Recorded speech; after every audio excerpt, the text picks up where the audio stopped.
Olá, sejam bem-vindos a mais um Brasil de Fato Entrevista. Você pode acompanhar conversas como essa toda sexta às 8 horas da noite pela TVT ou a qualquer hora pelo YouTube, Spotify, Deezer ou iTunes do Brasil de Fato. Os Saharauis são um povo que vive no território do Saara Ocidental, entre o Marrocos e a Mauritânia, no norte da África.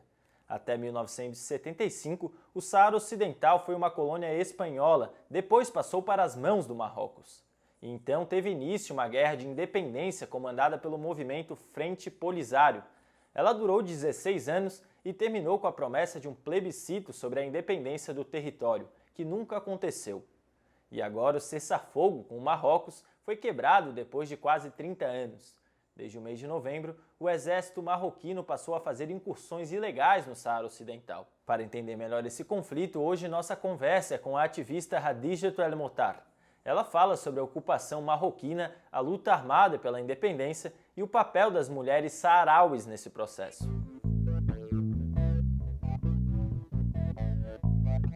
En todas partes del mundo, cuando se desencadena un conflicto, la gente huye, quiere ir a sitios seguros, pero el único caso, el único conflicto en el que la gente, cuando se desencadena la guerra, vuelve al lugar de conflicto es el Sáhara. ¿Por qué? Porque la mayoría de los saharauis tienen la razón, sabe que están defendiendo una justa causa y sabe que están defendiendo un derecho inalienable.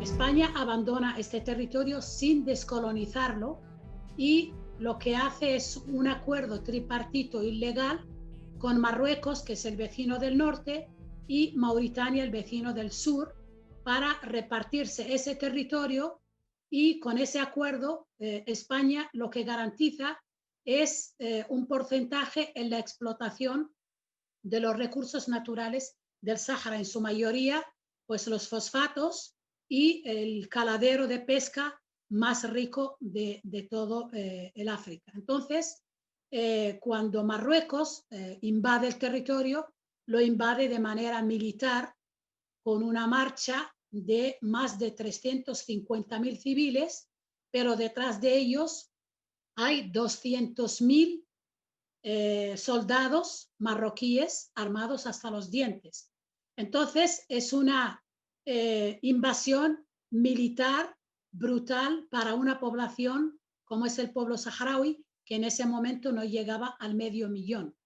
La mayoría de los saharauis tuvimos que huir de nuestro territorio porque las represalias del ejército marroquí eran brutales. Entraron a sangre y fuego, saqueando, violando mujeres, entraron en los cuarteles militares, pero también allanaron las casas y mataron a los jóvenes, a los hombres que se encontraban a su paso. Entonces, nosotros entramos en una guerra cruenta durante 16 años con Marruecos, hasta 1991. Marruecos empezó a construir los muros por fases a partir de 1988, porque el ejército saharaui le estaba ganando terreno.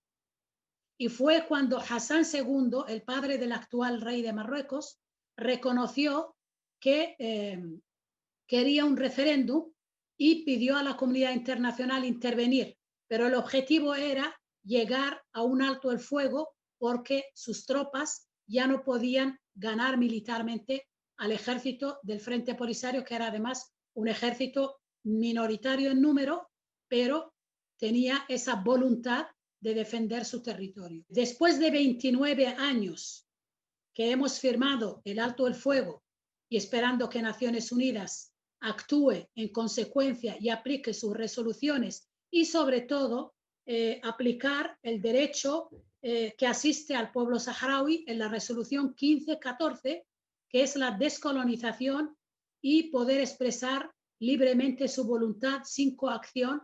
Eso no se ha llevado a cabo. Hay una misión de Naciones Unidas para la preparación de un referéndum de autodeterminación desde hace más de 29 años. Sin embargo, esta misión se ha convertido en un garante de la ocupación marroquí y sobre todo su presencia en la brecha ilegal abierta por Marruecos había provocado la ira de la población saharaui. Desde el día 13 de noviembre se rompe el alto el fuego por una incursión que hace el ejército marroquí en la brecha ilegal del Guerguerat, donde llevaban los manifestantes pacíficos saharauis, llevaban un mes protestando por la inacción de las Naciones Unidas, protestando también por el expolio de los recursos naturales que se estaban llevando a cabo, sobre todo por esa brecha ilegal que tiene Marruecos abierta desde el 2001. Todos los días reivindicaban a la ONU, a la misión presente en el Sáhara, que pusiera una fecha concreta para la celebración de ese referéndum. Y querían también demandar la libertad de los presos políticos saharauis. Entonces, Naciones Unidas no hace nada durante un mes y al mismo tiempo Marruecos entra con su ejército para atacar a esos soldados.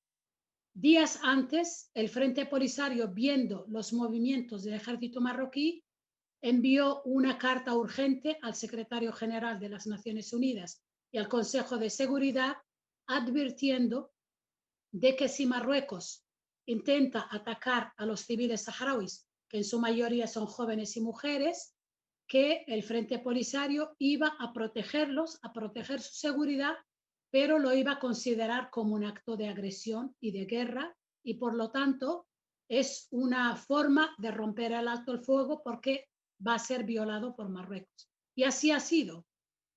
Marruecos viola el alto el fuego al entrar en un territorio que no es suyo, que es una zona desmilitarizada donde no puede estar el ejército y los civiles tenían todo el derecho porque era la parte que controla el Frente Polisario. Entonces, desde ese momento estamos en una situación de guerra porque ya no hay un plan de marco de las Naciones Unidas para organizar el referéndum. El plan de paz se rompió porque Marruecos lo violó y estamos esperando que Naciones Unidas asuma su responsabilidad y que tome cartas en el asunto. De momento, el ejército saharaui está realizando bombardeos no muy intensos, pero sí bombardeos diarios de noche y de día a lo largo de todo el muro marroquí que Marruecos ha construido en el Sáhara, que divide el Sáhara de norte a sur. Es un muro de 2.740 kilómetros, sembrado de más entre 7 y 10 millones de minas, donde cada 5 kilómetros hay una estación de radar y es un muro lleno de armamento sofisticado y hay bombardeos constantes a las posiciones de Marruecos. Esta es la situación actual. El Frente Polisario y el Ministerio de Defensa saharaui están publicando comunicados con el balance militar de estas operaciones cada día. Marruecos hasta el momento no quiere reconocer que hay una guerra. Entendemos que es por cuestiones económicas, porque no quiere alarmar a las empresas extranjeras que operan en el territorio, tanto del Sáhara ocupado como de Marruecos. Sabemos que también Marruecos es un país que vive del turismo y no le interesa que se sepa que hay una guerra, pero también entendemos que no se puede ocultar una guerra durante mucho tiempo. Y lo que hace Marruecos ahora mismo es hacer como una especie de muro de arena alrededor de las ciudades más importantes. Y esto son muros nuevos que se están haciendo en la zona ocupada y detrás de ellos está, más al este, está el Gran Muro, que es el más sofisticado y con armamento y es el que realmente es la barrera que protege al ejército marroquí. La lucha armada está justificada a través de las convenciones porque es la lucha legítima que tienen los pueblos bajo dominación colonial. Y de hecho el Frente Polisario, como movimiento de liberación, ya usó esa forma de defensa con la colonización española durante los años 70, cuando España responde de manera violenta contra las manifestaciones pacíficas en las que el pueblo saharaui, como el resto de los países del África, reivindicaban la descolonización. Y sin embargo, no tenemos esperanzas de una solución política y por eso volver a las armas después de que Marruecos haya violado el alto el fuego es un derecho legítimo que asiste a los pueblos que siguen viviendo bajo dominación colonial. Realmente, a pesar de que nos sentimos un pueblo agredido, pero hemos trabajado mucho con los jóvenes en los campamentos para que crear esa conciencia de cultura de la paz, del respeto de los derechos humanos y de que pacíficamente se puede llegar a una solución respetando el derecho del pueblo saharaui, ese derecho inalienable a la libertad y a la autodeterminación, etc. Pero desgraciadamente vemos que todo este esfuerzo se va a echar a perder porque la comunidad internacional en sí, al no hacer, al hacer oídos sordos a la voluntad del pueblo saharaui, lo que ha hecho es que ahora mismo, en estos momentos, todos los jóvenes saharauis, incluso en la diáspora, gente formada, gente que ha estado trabajando, vemos que todos quieren ir a la guerra. En los campamentos de refugiados saharauis, las mujeres tienen un papel preponderante desde siempre. Nosotras, desde incluso luchando contra la ocupación colonial española, las mujeres han participado de manera activa, creando una resistencia contra España los primeros años y posteriormente cuando se constituye el Frente Polisario, en 1973 nuestra presencia es muy activa porque participamos en el conflicto bélico, tanto en el frente de batalla como en la retaguardia, organizando la resistencia clandestina al principio y después organizando y creando la infraestructura de los campamentos de refugiados, donde las mujeres tuvieron que construir escuelas, hospitales, guarderías, para crear una situación adecuada a una población que llegaba indefensa, exhausta, en un éxodo masivo, perseguida por el ejército marroquí y sobre todo bombardeada con napalm y fósforo blanco en los primeros asentamientos. Durante los 45 años que ha durado el conflicto del Sáhara Occidental contra Marruecos, las mujeres en los campamentos de refugiados han creado estructuras políticas, económicas, sociales, con una configuración administrativa específica, fundamentalmente creada para vertebrar esa sociedad saharaui, que en su mayoría son jóvenes, son ya casi 2 generaciones de jóvenes nacidos en los campamentos. El papel que han desempeñado las mujeres en pro de la resolución pacífica del conflicto del Sáhara Occidental es muy importante. Si bien vemos que la mayoría el blanco de las agresiones y de las violaciones que cometen las fuerzas de ocupación marroquí son contra las mujeres, es porque ellas, primero, abanderan la resistencia pacífica. Y segundo, el papel importante que tienen las mujeres, esa visibilidad, esa participación activa, molesta a Marruecos porque Marruecos es una sociedad en la que las mujeres son reprimidas. Las mujeres no pueden salir sin autorización de sus esposos, de sus maridos o de sus hermanos, mientras que la mujer saharaui siempre ha tenido esa libertad y esa participación activa. Entonces, para ellos, la mujer saharaui es un modelo de libertad, de reivindicación, de lucha, que no quieren que ese modelo o ese ejemplo lo puedan tomar las mujeres marroquíes para reivindicar incluso derechos sociales que no políticos. Cuando el ejército saharaui ha empezado a atacar al ejército marroquí, lo que ha hecho Marruecos es hacer una guerra dentro de los territorios ocupados, persiguiendo, allanando las casas y sobre todo arrestando, incluso dentro de sus domicilios, a los activistas saharauis y a los reporteros, a los blogueros, a los tuiteros saharauis. Sultana Haye es una famosa activista en la que le habían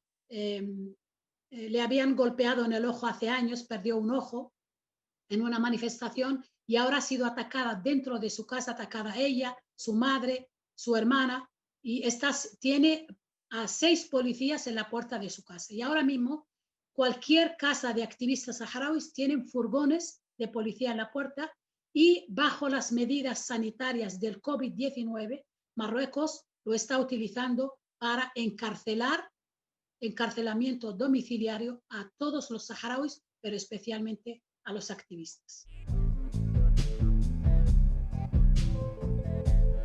La situación de ocupación en los territorios ocupados tiene un impacto impresionante sobre la población civil saharaui. Como hemos dicho, es una población minoritaria porque la política demográfica del ocupante, de la fuerza de ocupación, siempre es desplegar al máximo y desplazar a los colonos a ese territorio, porque la ocupación no es solo una ocupación militar, política, sino también es una ocupación cultural, es una ocupación demográfica que quiere eliminar la identidad saharaui. Y la importancia también que tienen las mujeres es que allí están haciendo un trabajo inmenso de supervivencia en el ámbito cultural, porque los niños y niñas en los territorios ocupados son violentados incluso en los colegios para que no hablen su propio dialecto. Tienen que hablar por imposición el dialecto marroquí. Se les obliga todos los días a recitar el himno nacional marroquí. Se les impone la cultura marroquí y la vestimenta, además de todos los aspectos de esa cultura. Entonces, eso está afectando psicológicamente a la educación de los niños y niñas, porque cuando más pequeños son, no entienden lo que está pasando. Ven a soldados armados en las calles, ven furgones delante de sus casas, ven que en su familia las mujeres son respetadas, tienen un rol importante, tienen una educación igualitaria entre niños y niñas en su casa, pero cuando salen a la calle ven que todo eso es diferente. Las mujeres son golpeadas, sus padres no pueden acceder a trabajos dignos, y ven cómo es una situación militarizada desde muy pequeños. Cuando Marruecos no reconoce que hay una guerra de nuevo, lo que está haciendo es tomar represalias contra la población civil saharaui bajo ocupación. Y de hecho, ahora mismo hemos estado denunciando violaciones sexuales a niñas con 14, 15 años que han dibujado, por ejemplo, una bandera de la República Saharaui en sus camisetas. La comunidad internacional no respeta la voluntad de los pueblos, no respeta el pacifismo, no respeta que un pueblo entero que está exiliado y la otra parte viviendo bajo una represión han ofrecido mucho por la paz. Estos países que nos rodean, todos son colonias, ex colonias francesas. Y a Francia le interesa mantener la ocupación marroquí en el Sáhara, porque el Sáhara fue colonia española y necesita que toda esa zona del norte de África pueda tener esa influencia francófona que interesa estratégica y geopolíticamente a Francia. Las autoridades saharauis siempre dicen que nuestra lucha no es solo contra Marruecos, es contra Francia. Francia es quien ha apoyado en todo este proceso a Marruecos y es el mayor obstáculo en la comunidad internacional y en el Consejo de Seguridad para avanzar en la aplicación de las resoluciones de las Naciones Unidas. Dicho esto, también no hay que quitarle importancia al papel de España, que sigue siendo de iure la potencia administradora del Sáhara Occidental, en tanto en cuanto no se lleve a cabo esa descolonización, porque son más de 200 camiones tráiler que pasan diariamente de ida y vuelta, transportando todos los recursos del Sáhara, desde la pesca, la agricultura, los fosfatos.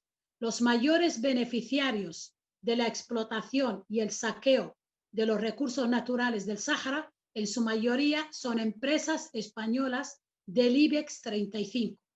Además, Marruecos es conocido por su política de chantaje contra España por el tema de la ampliación de la plataforma marítima de las aguas que comparte con Canarias. Esas aguas del Sáhara jurisdiccionales que pertenecen al pueblo saharaui, Marruecos las está utilizando para presionar a España ampliando esa plataforma, donde también hay recursos en los que podemos destacar, por ejemplo, el telurio. Pero lo cierto es que si Marruecos consolida su ocupación en el Sáhara, irá por Canarias, irá por Ceuta y Melilla, irá por Mauritania, irá también por territorios de Argelia, porque sabemos que Marruecos es un régimen expansionista y es el único país de la zona que tiene problemas fronterizos con todos los países de su entorno.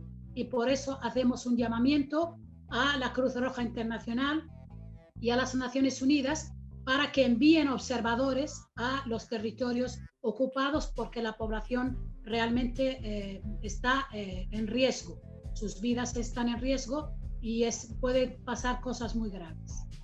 Você acabou de acompanhar a entrevista com a ativista saharaui Hadijat El Motar. Confira mais entrevistas como essa pelo YouTube, Spotify, Deezer ou iTunes do Brasil de Fato, ou todas as sextas, 8 horas da noite, na TVT. Nos vemos semana que vem.